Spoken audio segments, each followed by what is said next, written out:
मुझ मंगल में संत समाज धर्मानुरागी सज्जनों, श्रद्धा मूर्ति देवियों,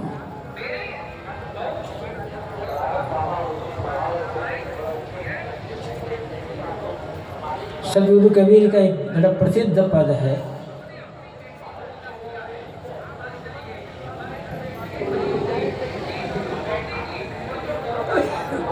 मन लागो मेरो यार फकीरी में, जो सुख हुए हैं राम भजन में, सो सुख नाही अमीरी में।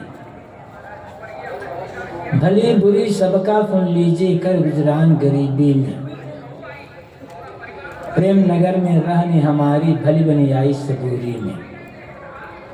आखिर यह तन खाक मिलेगा, कहा फिरत मगरूरी में।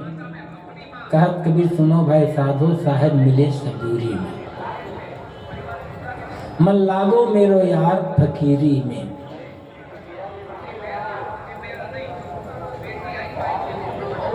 आदमी का सबसे बड़ा मित्र कौन? सदा साथ रहने वाला,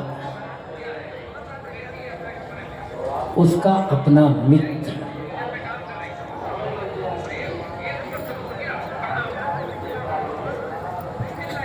बाहर के जो मित्र होते हैं, संगी साथी होते हैं, स्वजन होते हैं,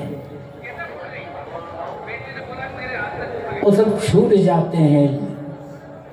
किंतु जब हमारा मन, हम जहाँ जाते हैं हमेशा साथ रहता है। आप लोग अपने अपने घर से चलकर यहाँ आए हैं, घर जमीन जायदाद छोड़कर आए हैं, परिवार के लोगों को छोड़ करके आए हैं, गांव को छोड़कर आए, संगी साथियों छोड़कर आए। क्या आप अपने मन को भी कहीं छोड़ सकते हैं?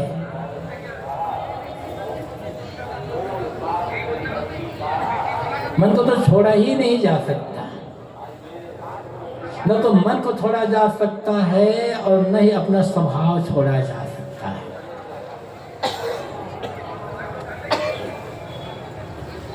मन बढ़िया है तो स्वभाव बढ़िया होगा, मन बिगड़ा है तो स्वभाव बिगड़ा होगा। और जिसने अपने मन को मित्र बना लिया, पूरी दुनिया उसका मित्र बन जाती है। क्यों? क्योंकि यदि मन मित्र है, मन का स्वभाव बढ़िया है, मन का चिंतन बढ़िया है, तो जीवन में कभी कोई गलत काम होगा नहीं, गलत व्यवहार होगा नहीं, जबान से गलत बात निकलेगी ही नहीं। जिसका व्यवहार सुंदर होगा, सब बात सुंदर होगी, कर्म सुंदर होंगे, जिसके मन में सेवा का भाव होगा, सरलता होगी, विनम्रता होगी, वो जहाँ जाएगा उसका मित्र बन जाएगा। बाहर का मित्र थोड़े समय तक साथ देते हैं, लेकिन मन रूपी मित्र हमेशा साथ देता है। इसलिए बाहर कोई मित्र बने या न बने, मन को मित्र बनाने का काम करें।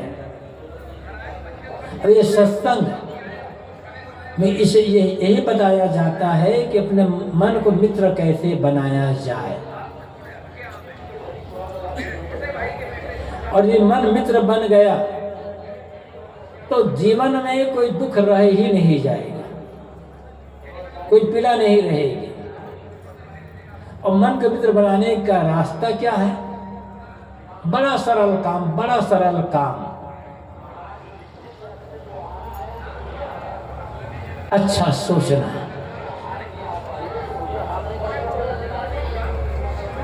बस एक काम करिए, जो आपका अधिकार में नहीं है, आवाज थोड़ी कम कर दिया, सीटी आती है। जो आपका अधिकार में नहीं है, जिस अधिकार में कर नहीं सकते, उसके लिए सोच सोच करके परेशान क्यों होते हैं?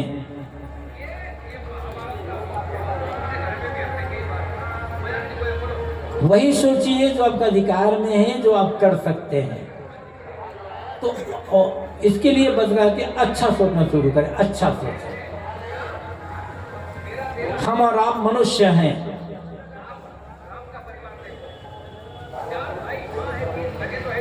मानवता तो प्राणी है, पशु पक्षी कृमि कीट आदि।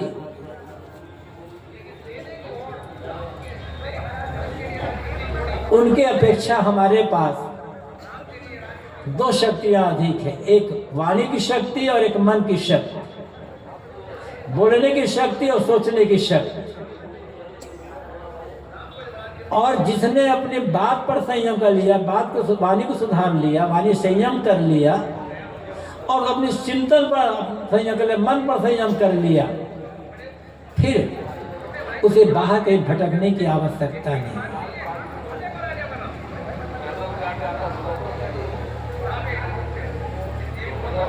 दो काम हमें करना है। भूल होती है और हर किसी से हो सकती है, लेकिन दो काम हमें करना है। एक, अपनी जबान को संभाल ले और एक अपने मन को संभाल ले। जबान को और मन को संभालने का अर्थ क्या है? वही बोले जो उचित है, समय के अनुकूल है और सही ढंग से बोले। और मन को संभालने का अर्थ क्या है? वही सोचे जो आवश्यक है, जो अधिकार में नहीं है, जो आवश्यक नहीं है, वह सोचना बंद कर दे। अच्छा बोलना और अच्छा सोचना। जिस आदमी के पास ये दो कलाएं हैं, समझ लो आदमी पूरी दुनिया को अपना मित्र बना सकता है, पूरी दुनिया को जीत सकता है। और अच्छा बोलने में, अच्छा सोचने में न पैसे की आवश्यकता है, न पढ़ाई लिखाई की आवश्यकता है, न किसी की आवश्यकता नहीं है। जिसमें कोई हो, जिस आदमी ने ये आदत बना ली, ये स्वभाव बना लिया, अच्छा बोलने का स्वभाव और अच्छा सोचने का स्वभाव, वह आदमी दुनिया का महासौभाग्यशाली आदमी है। अब वो चाहे किसी भगवान की पूजा करे तो न करे तो कोई फर्क नहीं पड़ेगा। और जिसका बोलना गलत है और जिसका सोचना गलत है, दुनिया के सारे भगवान मिल करके उस आदमी का भला नहीं कर सकते, याद रखना।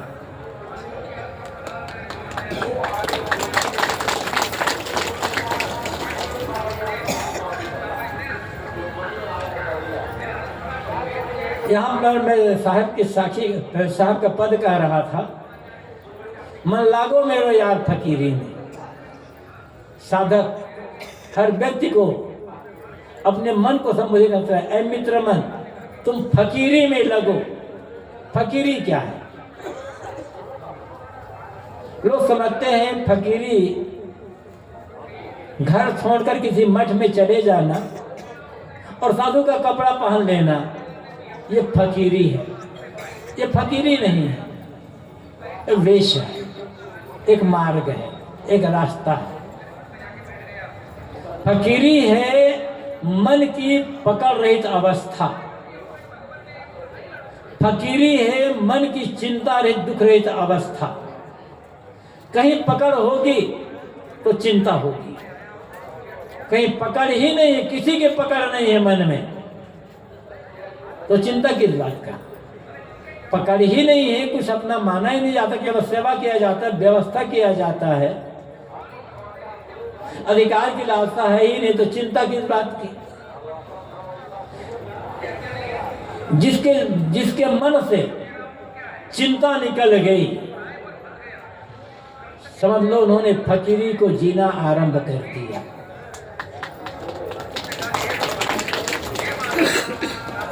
साहब की साखी है, फिकर सभी को खा गई, फिकर सभी का पीर, फिकर की फंकी करे ताका नाम फकीर। चिंता, दुख, तनाव, ये सबको परेशान कर, सबको। लेकिन साहब कहते हैं जिसने फिकर के ही फंकी का, फिकर को ही फांक लिया,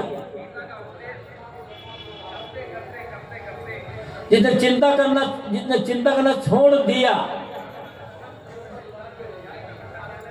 फकीर उसी को कहते हैं। चाहे आप घर में रहो, चाहे आप वन में रहो, चाहे आप मठ में रहो, क्योंकि चिंता कब होगी? चिंता से मन खाली कब होगा? जब लोभ नहीं होगा, लालच नहीं होगा, मन में अहंकार नहीं होगा, कामना नहीं होगी, बस सेवा करता है, व्यवस्था करता है और अपना मानना छोड़ देता है। सेवा और व्यवस्था तो करना पड़ेगा, ये मजबूरी है। जहाँ रहते हैं अनेक लोगों के सहयोग से हमारा जीवन चलता है, तो हमारा भी कर्तव्य है हमको सेवा करें। आप घर में रहते हो, हम मठ में रहते हैं, तो घर में रहने समय आराम मिलता है, तो हमारा कर्तव्य होता है यदि टूट फूट हो रही है, कुछ हो रहा है, तो हम उसकी व्यवस्था करें। लेकिन व्यवस्था करने के बाद भी, सेवा करने के बाद भी चीजें बिगड़ती हैं, घाटा होता है, शरीर में बीमारी आती है, किसी की मौत होती है, तो उसे हम रोक कैसे सकते हैं? हर बार आदमी को एक बात हमेशा ध्यान रखना चाहिए, यदि आप प्रसन्नता से जीना चाहते, चिंता, फिक्र, तनाव, टेंशन से बचना चाहते हैं, तो दुनिया ऐसी है, यहाँ सब कुछ हमारे मन के अनुकूल नहीं होगा। सब होगा, जो हम चाहते हैं वो थोड़ा होता है, नहीं चाहते हैं वो ज्यादा होता है, और यही आदमी के दुख का, चिंता का कारण होता है। काम करो, जो होना होगा। आप जो चीज नहीं चाहते,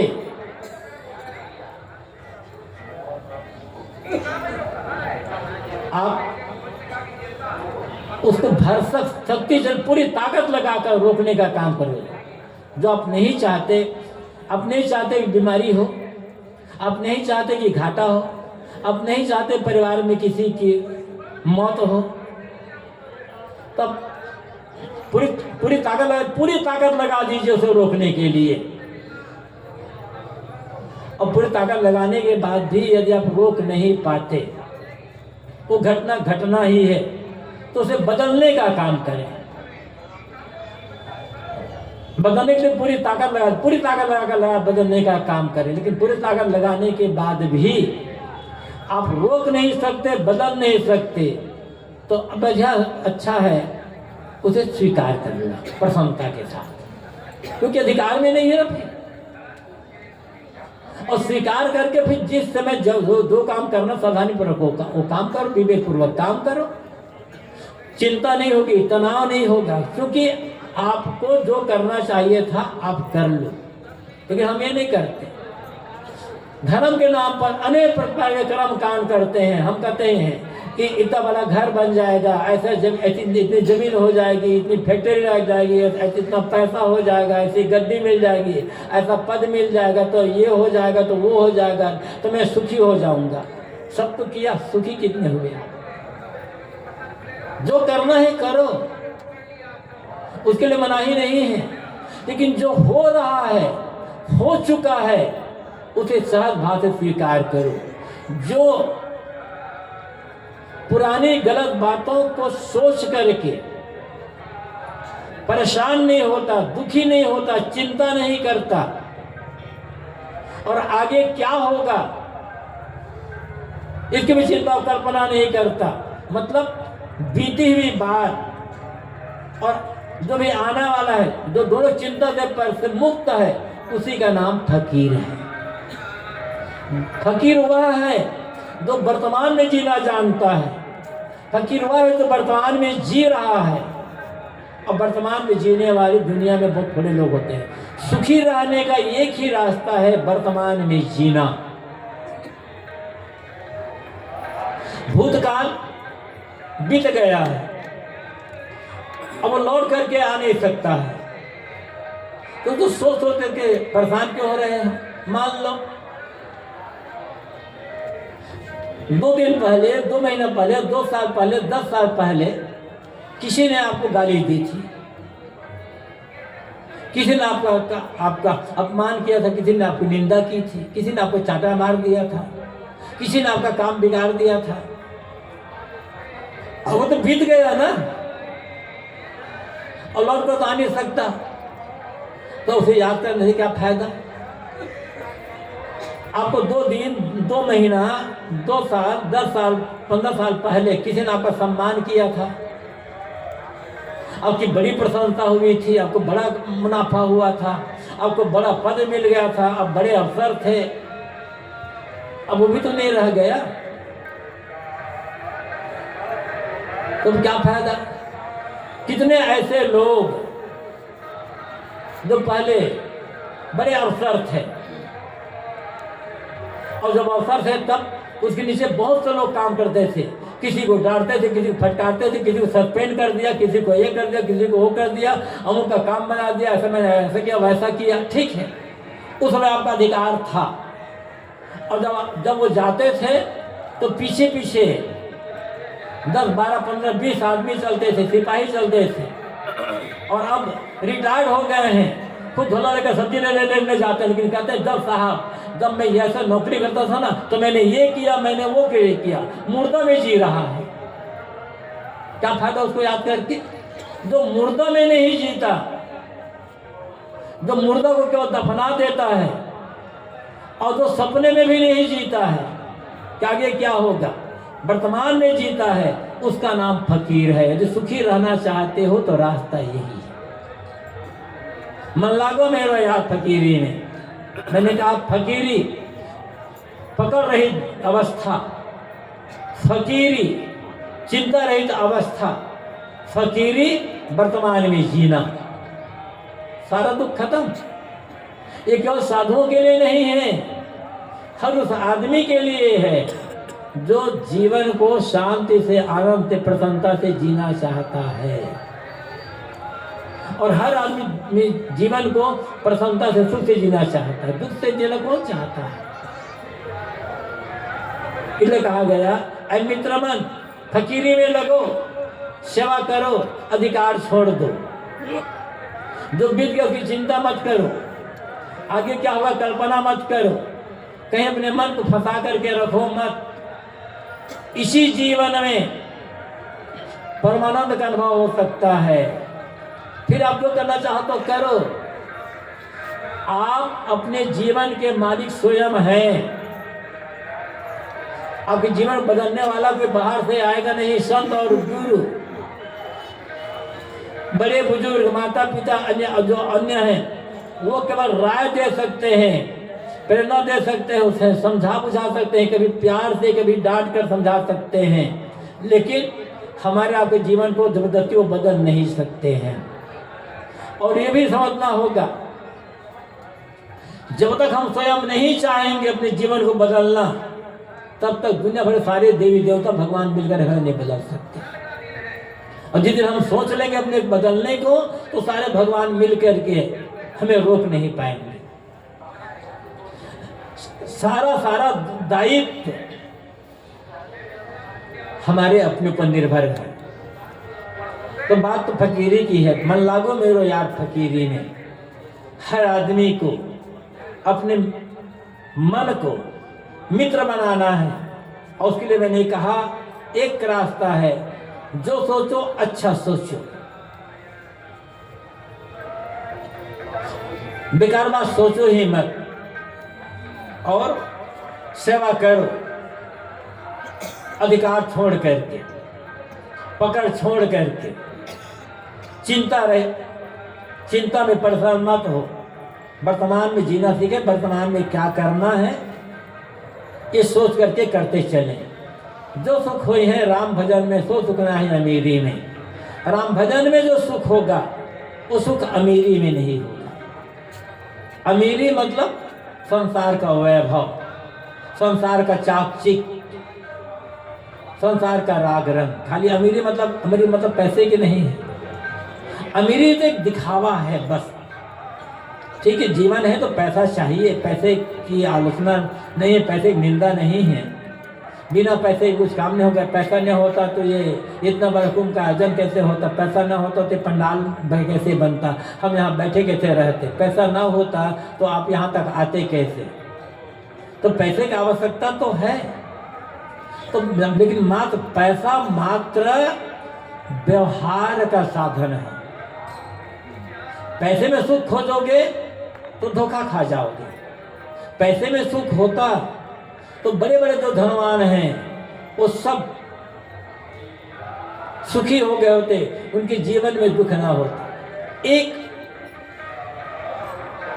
बाहर से दिखावा है बस, लेकिन भीतर जाओ तब कुछ नहीं है। भीतर तो भंडार कहा जा कहते ना, वो जो कहते ना, मर्ग सोने का मनाए गोबर की मिठाई पर। ईशावास्यम निषद में एक मंत्र आता है, हिरण्यमयन पात्रेण सत्यशम मुखम तत्व पुथन अपावृणु सत्य धर्माय दृष्टे। हिरण्यमयन पात्रेण सत्यस्य अपहितम मुखम। सोने के समान, सोना नहीं, सोने के समान कहा गया है। सोने के समान चमकदार बर्तन से सत्य का मुख ढका हुआ है। तो सोने समान चमकदार बर्तन क्या है? दुनिया का चाकचिक, दुनिया का दिखावा, दुनिया का बाहर का वैभव। मतलब ये सोने समान दिखता है, सोना है नहीं। देखा तो सोना लगे सकल जग कांच है। अरे हाँ, पलटू जीवन कहिए झूठ मरना साथ। पलटू साहब कहते हैं ये दुनिया देखने में लगता है कि सांच, ये दुनिया लगता है ऐसा सांच है और सोना है, किंतु है ये कांच के समान सारे हैं। तो दुनिया तो है, काम करना है, लेकिन सोचोगे कि बहुत मूल्यवान है, अंत समय में काम नहीं आएगा। तो बात यहाँ यह है, जो सुख हुई है राम भजन में, सो सुख नहीं अमीरी में। अमीरी दिखावा, फैशन, दुनिया का वैभव, सुख उसमें नहीं है। सुख किसमें है? राम भजन में। राम भजन क्या है?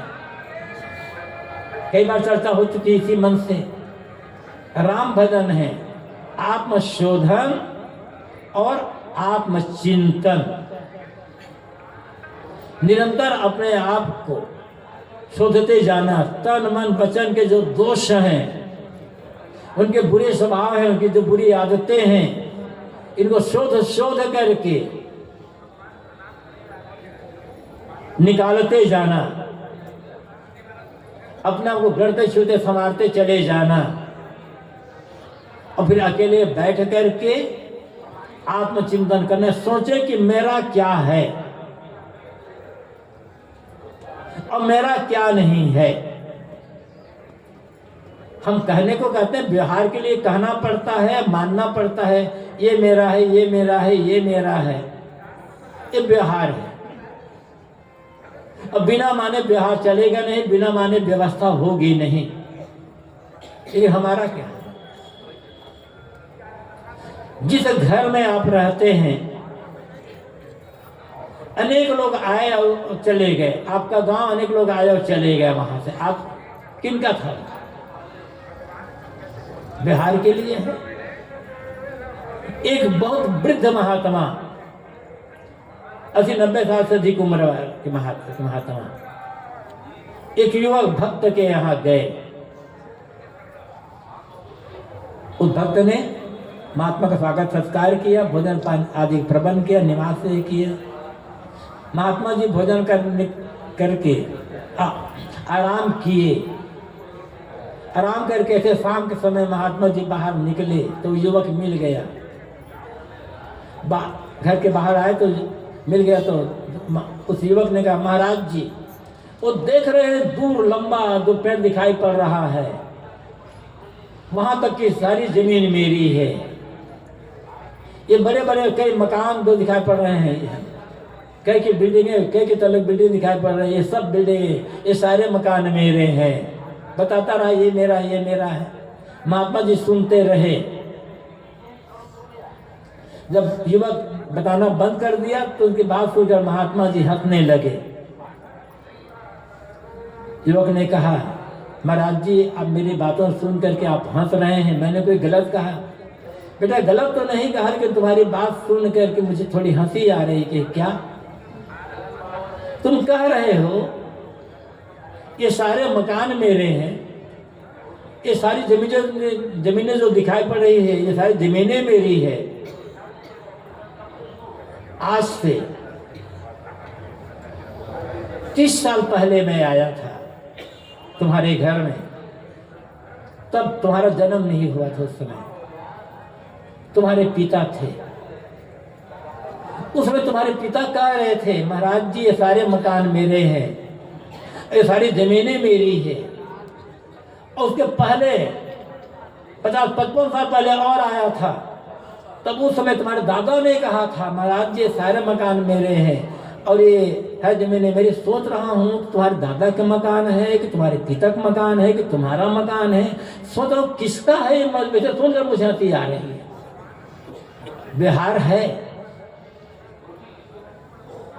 हमारा कहना पड़ता है, अपना माने सेवा के लिए, व्यवस्था के लिए, कर्तव्य पालन करने के लिए, अहंकार करने के लिए नहीं।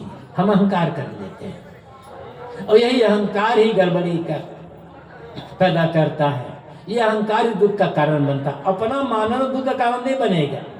अपना मान करके जो अहंता ममता जोड़ लेते हैं, यह अहंता ममता दुख का कारण बनती है।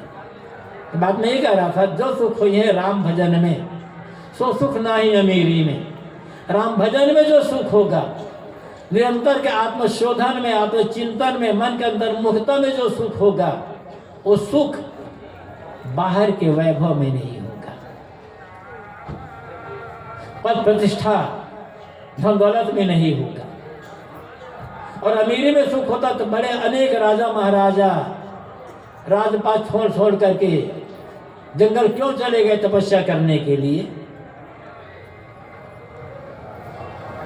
और अंत में हमारा क्या होगा सोचें। राम ही हमारा है और वो कभी छूट नहीं सकता हमसे। सब कुछ छूटेगा लेकिन राम नहीं छूटेगा।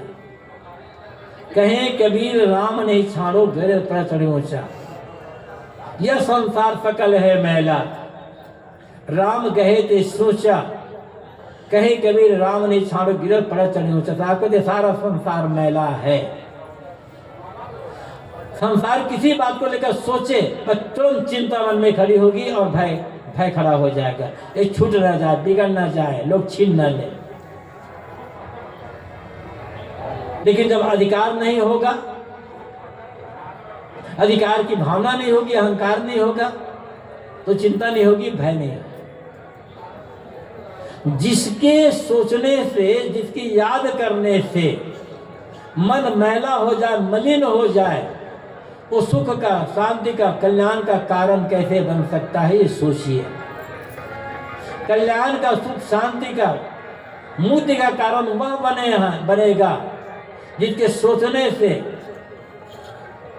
जिसकी याद करने से मन निर्मल होता हो, मन में निर्भयता आती हो और मन चिंता से, दुख से रहित हो जाता हो। अब ऐसा कौन कौन है सोच लिए। दो बातें हैं जिसके सोचने से मन मलिन होती है, मन मलिन होता है, याद करने से मन मलिन होता है, चिंता और भय शुरू हो जाते हैं। वो आपका है, या जिसके सोचने और याद करने से मन निर्मल होता है, निर्भय होता है, निश्चिंत होता है, वो आपका है। तो अमीरी में प्रेम करोगे तो मन मलिन होगा, चिंतित होगा, भयभीत होगा। राम भजन में मन लगाएंगे, राम भजन की याद करेंगे तो मन निर्मल होगा, निश्चिंत होगा और निर्भय होगा। इसलिए साहब कहते हैं जो सुख हो है राम भजन में, सो सुख ना ही अमीरी में। भली बुरी सबका सुन लीजिए, कर गुजरान गरीबी में। साहब कहते हैं दुनिया है, कोई तुम्हें भला कहेगा, कोई तुम्हें बुरा कहेगा, सबका सुनो और गरीबी में गुजर करो। किसी ने भला कहा, अहंकार मत करो, हर्षित मत हो जाओ। किसी ने बुरा कहा, गुस्सा मत करो, क्रोध मत करो, दुखी मत हो जाओ। दुनिया है, जिसके पास जो है वो होगा, जिसके पास जो होता है वो वही तो देगा। किसी के पास भला है, भली बात है, तो भली बात कह रहा है, आपको आवश्यकता है तो ले लो, नहीं आवश्यकता छोड़ दो। किसी के पास बुरी बात है, किसी के मन में बुरी बात ही भरी हुई है, तो बुरी बात दे रहा है, आपको लेना है तो लो, ना लेना है तो मत लो, कोई जबरदस्ती तो नहीं है। मतलब साहब कहते हैं कोई तुम्हारी निंदा करता है, तुम्हारी बुराई करता है, तुम्हारी आलोचना करता है, तुम्हारे लिए उल्टा सीधा कहता है तो सुन लो, उत्तर मत दो, प्रतिक्रिया में मत पड़ो। यदि हम गलत नहीं हैं फिर भी लोग हमें गलत कहते हैं तो दुखी होने की आवश्यकता नहीं, उत्तर देने की आवश्यकता नहीं है। दुनिया को आप समझा नहीं सकते। अब जहाँ कानून की बात आ जाती है, मुकदमा की बात आ जाती है, वहाँ तो सफाई देना पड़ेगा। लेकिन ये बात जीवन साधना के लिए है, अपनी शांति के लिए है। कुछ कानून की बात आती है, मुकदमा बात आती है, वो बिल्कुल अलग क्षेत्र है और साधना का शांति क्षेत्र बिल्कुल अलग अलग है। तो साहब कहते हैं यदि कोई तुम्हारे पर गलत आरोप लगा रहा है, जो काम आपने नहीं किया है, कहा जा रहा है कि आपने वो काम किया है, या आपकी निंदा बुराई कर रहा है, बढ़िया उत्तर है मौन हो जाना। कल गुरुप्रसाद आप बता रहे थे, बाहर लिखा भी है, झूठे आरोपों का सर्वोत्तम उत्तर है मौन। किस किस का समाधान कर सकते हैं ये समझ लें। जो आपको अच्छा मानते हैं उन्हें सफाई देने की आवश्यकता नहीं है, वो आपको अच्छा मानते ही रहेंगे। और जो आपको गलत मानते हैं वहां भी सफाई देने का आवश्यकता नहीं, क्योंकि आप कितनी भी सफाई दे वो आपको गलत ही मानेंगे। दोनों स्थिति है। जो अच्छा मानते हैं वहां सफाई देने की आवश्यकता ही नहीं है, क्योंकि आप वो तो आपको अच्छा मान ही रहे हैं, आगे अच्छा ही मानेंगे। और जो आपको गलत ही मानने के लिए तैयार किए बैठे हुए हैं, कितनी भी सफाई दें वो आपको कभी अच्छा नहीं मान सकते, गलत ही मानेगा, वहां सफाई देने की आवश्यकता नहीं है। कहाँ का जिस शक्ति को, जिस समय को सफाई देने में लगा रहे हैं, उस समय और शक्ति को हम अपने कल्याण में लगा लें, सेवा में लगा लें, भक्ति साधना में लगा लें। व्यर्थ समय नष्ट करने की आवश्यकता क्या है। साहब कहते हैं भला बुरा सबका सुन लीजिए। भला बुरा वैसे भला बुरा मतलब होता है बुरा ही बुरा, कहने का तो शब्द है भला बुरा है ना। लेकिन कहा जाए अरे साहब वो आपको भला बुरा कह रहा था, तो भला कह रहा तो अच्छा ही तो कह रहा था ना, इसमें दुखी होने की क्या बात है। लेकिन भला बुरा का होता है बुरा ही बुरा।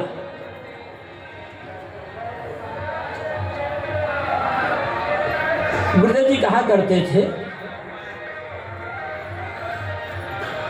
दुनिया में जन्म लेकर के आए हो, तो जब जन्म लेकर आए तब तो कुछ होशवास ही नहीं था,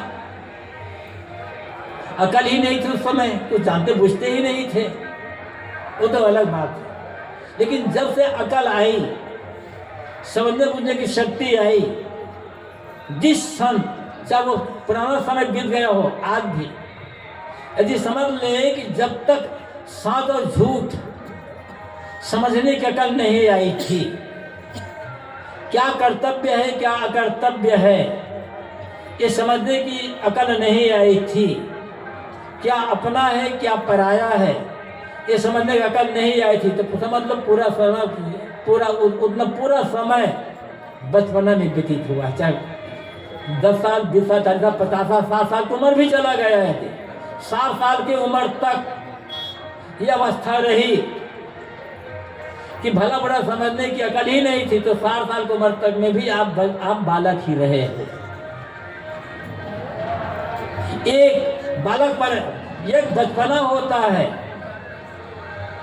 शरीर की अवस्था का और एक बचपना होता है बुद्धि की अवस्था का। एक प्रौढ़ता होती है शरीर की अवस्था की और एक प्रौढ़ता होती है बुद्धि की प्रौढ़ता की। जो शरीर से प्रौढ़ हो चुका है कोई जरूरी नहीं है वो बुद्धि से भी प्रौढ़ हुआ हो, उसका मन भी प्रौढ़ ही बना हुआ हो।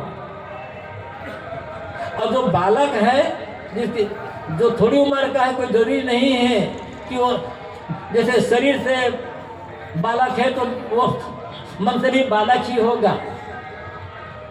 ये बचपना और प्रौढ़ता का संबंध जो मन का बचपना और मन की प्रौढ़ता का संबंध शरीर की बचपना और प्रौढ़ता से मतलब नहीं होता, इस समझ से मतलब होता है।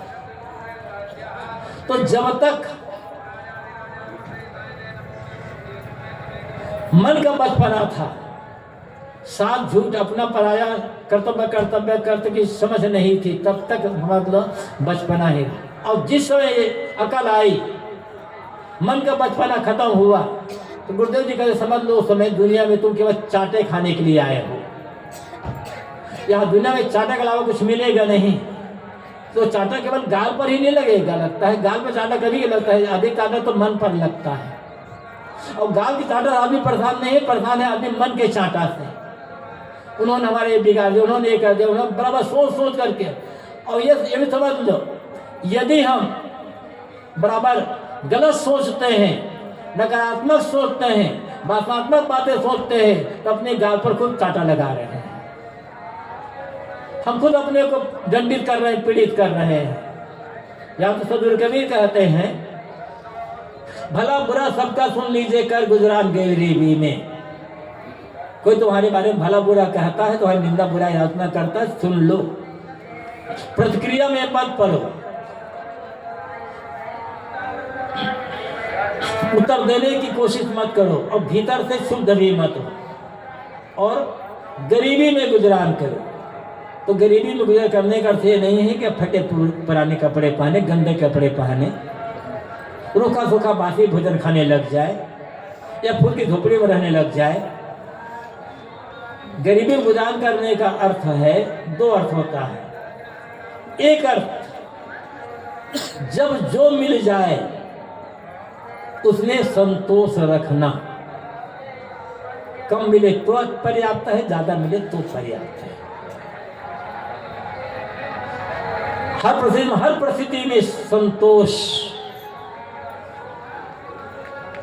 और दूसरा मन का बचपना क्या है नहीं, और दूसरा ये गरीबी गुजारा करना क्या है, अपने लिए सब कुछ होते हुए भी